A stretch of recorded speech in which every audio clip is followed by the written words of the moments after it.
every year I think, oh, you know, baby bird season is starting soon. I can't do it again. I can't do it again. But first baby birds come in and you just can't help falling in love with them. First thing you do in baby bird season is you wake up when the babies wake up. And that, of course, is when daylight comes.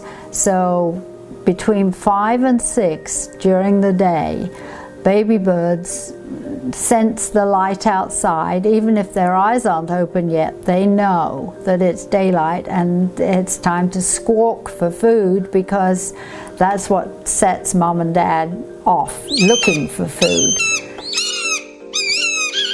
Don't try and trap him and keep him in a box or anything, certainly not until you're ready to transport him somewhere. You've got to get them so that they're feeding themselves.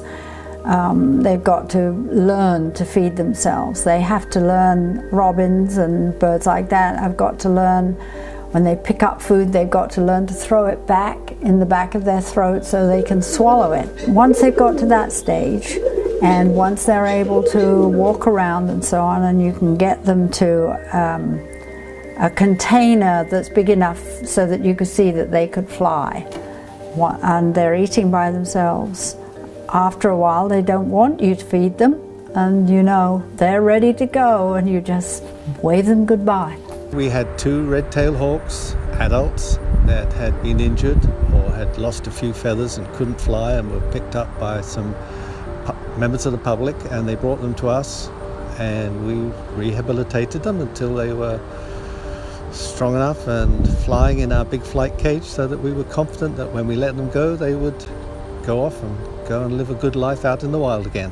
They took off beautifully. Couldn't have asked for a better outcome. Edgar was brought to me with a broken leg when he was a baby. I would say most of the education crows in the country are probably called that. He was quite friendly when he was a baby, as most of them are. Somebody's got to be available to answer the phone, go and get birds, see them in when they come in. So it takes 2 people at least. And then the helpers upstairs. They go upstairs when they arrive and clean the bird room upstairs. What am I doing about my legacy? Which is that's a moot point, because nobody wants to do this now.